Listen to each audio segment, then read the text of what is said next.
we're going to continue with Stone Fox. But let's remember in chapter 2, I posed a question about the signals that little Willie and grandfather had worked out.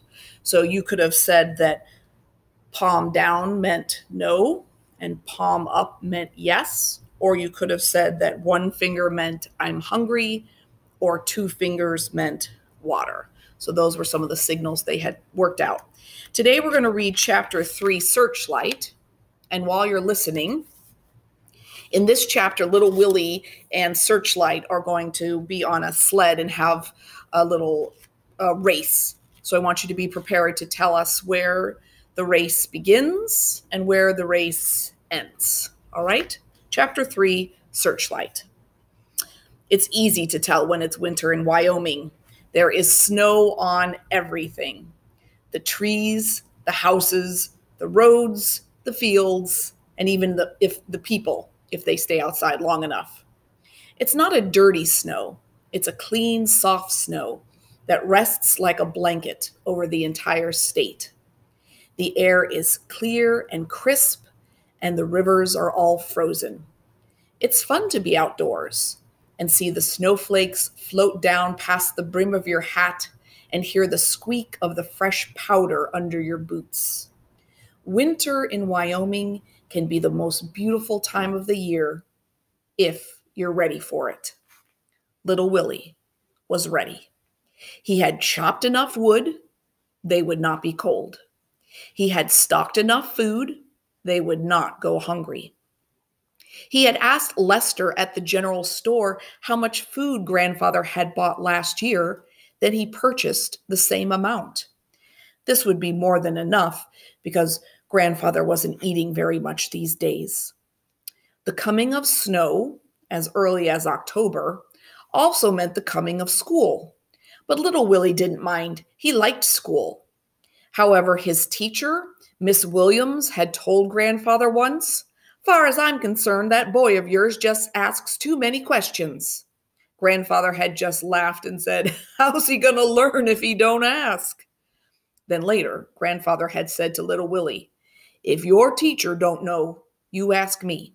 If I don't know, you ask the library. If the library don't know, then you've really got yourself a good question."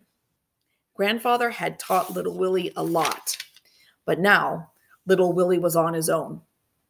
Each morning he would get up and make a fire. Then he would make oatmeal mush for breakfast. He ate it. Searchlight ate it. Grandfather ate it. He would feed grandfather a spoonful at a time.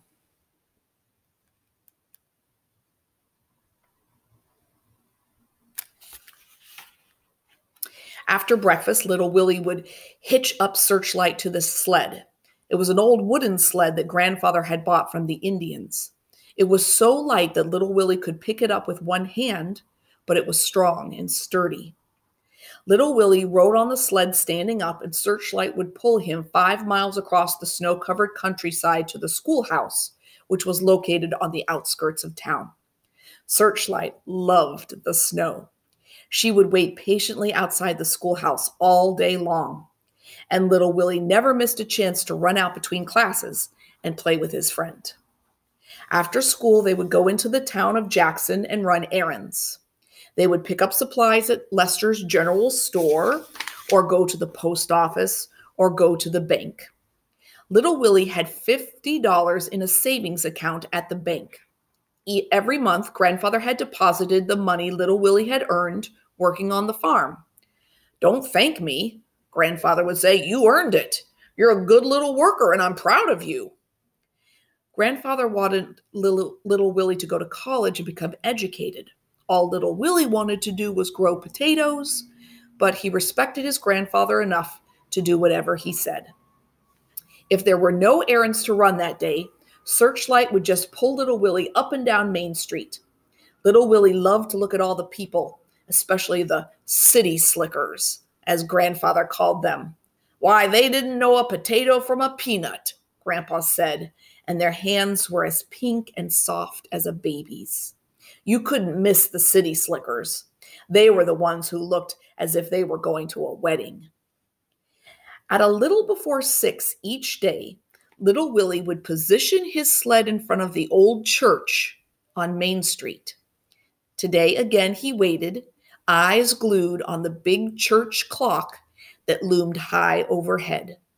Searchlight waited too, ears perked up, eyes alert, legs bent, slightly bent, ready to spring forward.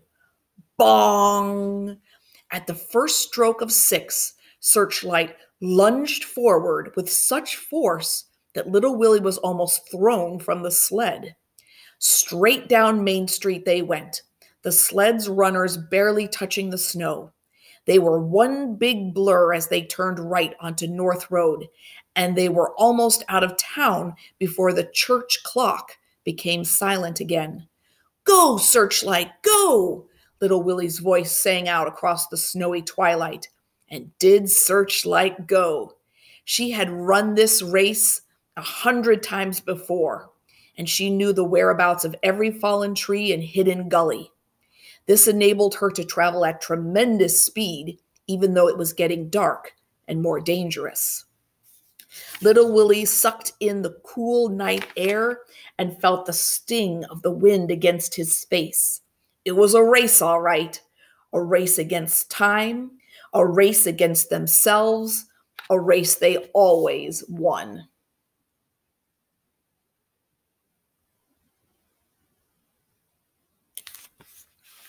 The small building up ahead was Grandfather's farmhouse. When Searchlight saw it, she seemed to gather up every ounce of her remaining strength.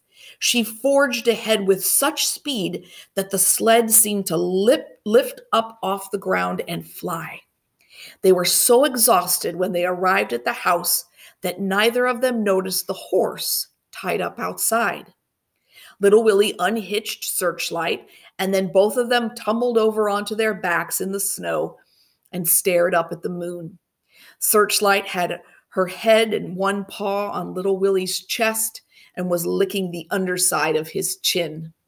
Little Willie had a hold of Searchlight's ear, and he was grinning. The owner of the horse stood on the front porch and watched them, tapping his foot impatiently. So that's the end of chapter 3.